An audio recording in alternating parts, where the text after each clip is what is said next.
랩소디의 아침 인문학 14번째 시간입니다. 바로 시작할게요. 인문학적 사고는 상상력입니다. 발을 딛고 서 있는 현재에 머무르지 않고 무생명들의 보다 나은 삶을 위해 필요하다면 기존의 것을 과감히 버리고 용기 있게 선을 넘으면서 새로운 무언가를 상상해야 하죠. 꼭 결과물이 있어야 하는 건 아닙니다. 생각하는 이들이 있고 실천하는 이들이 있습니다. 모든 걸 다 할 수 없기에 서로 연대하면 됩니다. 시대와 시대가 손을 맞잡으면 되고요. 세상은 원래 그런 거야 등의 라떼 화법은 통하지 않습니다. 보편적인 가치 회복이 아닌 막연한 과거 회귀 본능은 인문학적 사고와 결이 맞지 않아요. 도대체 세상이 왜 이런 거야? 라는 도전적인 질문이 인문학적 사고와 부합하고 새로운 상상력의 토대가 되죠. 인문학적 사고의 부재는 주입된 지식만으로 세상을 판단하는 우를 범합니다. 종종 북한의 주민들이 주체 사상에 주입되어 안타깝다고 혀를 끌끌 차는 경우가 있는데 실상 그 누구도 자기 우물에서 벗어나기란 쉽지 않습니다. 우리 역시도 무언가에 주입되어 있는 상태죠. 아, 나는 우물한 개구리구나 라는 성찰을 갖게 하는 힘, 이게 바로 인문학이 주는 선물입니다. 마르크스의 공산당 선언이라는 말이 어떻게 다가오시나요? 말만 들어도 빨간색이 떠오르거나 경기가 일어나진 않으시죠?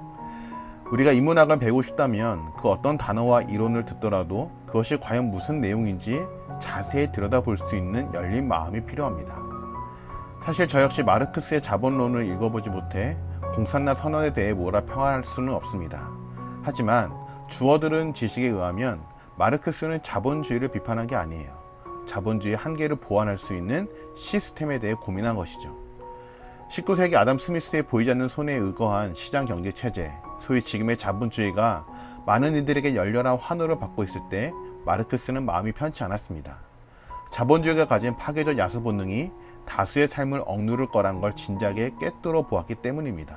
그래서 그 대안으로 공산주의를 말한 거예요. 엄밀히 따지면 공산주의라는 번역도 적절치 않죠. 공동체주의가 훨씬 적합합니다. 어쨌든 인문학적 상상력의 부재는 새로운 이론과 체제에 대해 무의식적 거부감을 갖게 합니다. 더 나은 세상을 꿈꾸는 선의의 사람들에게 무작정 위험하다는 판단을 내리고요.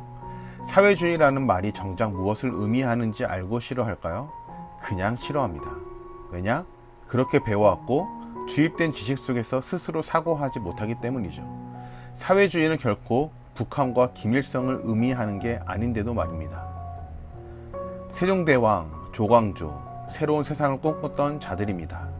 당대에는 인정받지 못했던 이들에 대해 역사적인 설명을 곁들이면 싫어하는 사람들은 극히 드뭅니다.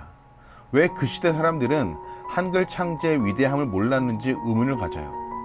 왜 조광조 같은 천재가 말도 안 되는 이유로 대역 죄인으로 몰렸는지, 왜 왕이 간신배들을 못 알아봤는지 안타까워합니다. 그런데 이를 현대로 끌고 와서 유시민과 조국을 놓고 비교하면 사람들의 반응이 어떨까요? 그들이 어떤 생각을 갖고 살아왔고 그 생각을 위해 어떤 실천을 했고 그 실천을 통해 어떠한 고난을 겪었는지 관심 갖지 않는 사람들이 상당합니다.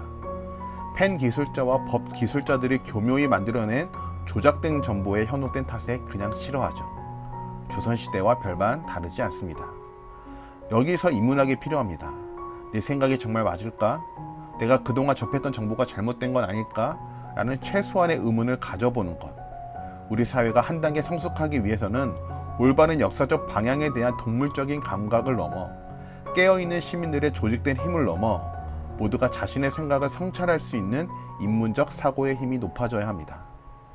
나이가 들면 인간의 생각은 완고해지면서 생각의 방향 전환이 쉽지 않습니다. 하지만 인문학은 불가능한 틈새 사이에 가능을 불어넣어 준다고 생각하는데 여러분은 어떠신가요? 랩소디의 아침 인문학이었습니다. 오늘도 모두 좋은 하루 보내시고요. 구독과 좋아요 부탁드립니다. Have a nice day.